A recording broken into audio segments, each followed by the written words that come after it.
दोस्तों, एक सवाल जो लोग मुझसे अक्सर पूछते रहते हैं कि सोना और टूट सकता है क्या? और इसका जवाब उतना सिंपल नहीं है जितना लगता है।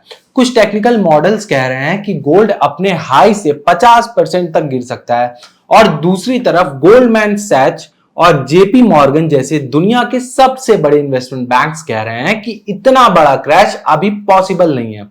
तो आखिर सच क्या है? और अगर आपने 1,40,000 के ऊपर सोना खरीदा है तो क्या आपको घबराना चाहिए? चलिए पूरी तरह समझते हैं, लेकिन उससे पहले एक बात मैं आपको बता दूं कि मैं सेबी रजिस्टर्ड ऑथराइज्ड पर्सन नहीं हूं, इन्वेस्टमेंट एडवाइजर कोई नहीं हूं। इसलिए जो भी इस वीडियो में बताऊंगा वो सिर्फ डेटा और एनालिसिस है, कोई बाय सेल रिकमेंडेशन नहीं है।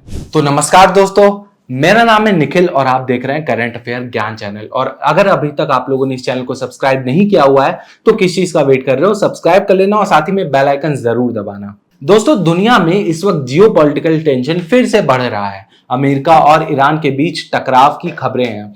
नॉर्मली ऐसे माहौल में लोग स्टॉक मार्केट से पैसा निकालकर गोल्ड में डालते हैं क्योंकि सोना सबसे सेफ हेवन माना जाता है। लेकिन हैरानी की बात यह है कि इस बार टेंशन के बावजूद सोना लगातार दबाव में है। याद कीजिए, इस साल जनवरी में गोल्ड ने अपना नया ऑल टाइम हाई बनाया था। इंटरनेशनल मार्केट में प्राइस रफली $595 पर ग्राम के बराबर तक पहुंच गए थे, और इंडिया में 24 कैरेट गोल्ड 1,91,000 प्रति 10 ग्राम तक चला गया था। लेकिन उसके बाद तस्वीर बदली। इंटरनेशनल मार्केट में गोल्ड अपने हाई से करीब 30% नीचे आ चुका है अब। और सबसे बड़ा सवाल यह है कि क्या यहां से ये और गिरेगा या फिर नहीं गिरेगा।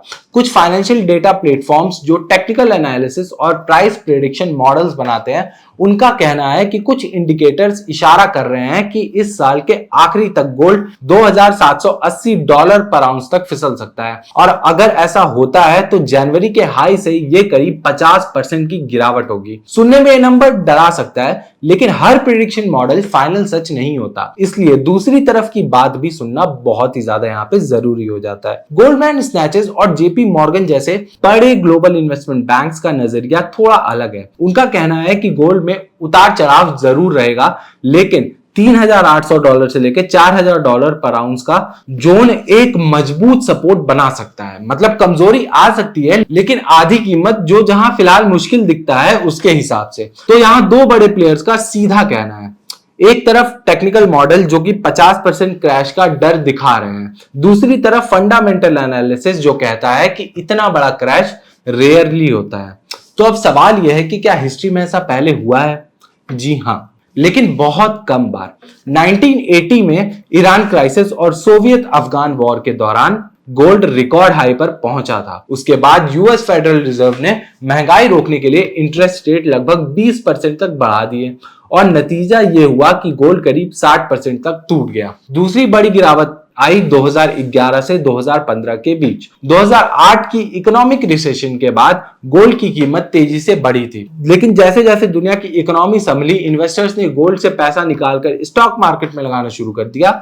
नतीजा गोल्ड करीब 45% तक टूट गया। तो इतिहास बताता है कि इतनी बड़ी गिरावट पॉसिबल है, लेकिन बार बार नहीं होती। यहां एक इंटरेस्टिंग बात भी है कि अगर इंटरनेशनल मार्केट में गोल्ड 40% भी टूट गया, तब भी जरूरी नहीं है कि इंडिया में कीमत उतनी ही गिरे। अब आप पूछेंगे कि क्यों?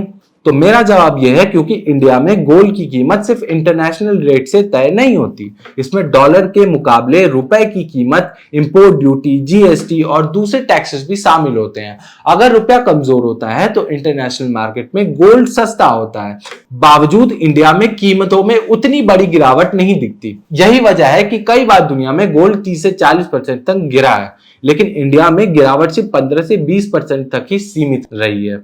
अब इसका मतलब यह है कि अगर आप इंडिया में सोना खरीदते हो तो वर्स्ट केसेस सिनेरियो भी उतना एक्सट्रीम नहीं होगा जितना इंटरनेशनल हेडलाइंस दिखाता है। अब सबसे प्रैक्टिकल सवाल यह है कि इन्वेस्टर्स को यहाँ क्या करना चाहिए। अगर आपका नजरिया लॉन्ग टर्म है तो सिर्फ गिरावट देखकर घबराने की जरूरत नहीं है, लेकिन अगर आप शॉर्ट टर्म में खरीदी करने का सोच रहे हो तो जल्दबाजी से बचना बेहतर हो सकता है, क्योंकि आने वाले महीनों में गोल्ड की चाल काफी हद तक अमेरिका के इंटरेस्ट रेट, डॉलर की मजबूती और मिडिल ईस्ट की हालत पर निर्भर करेगी।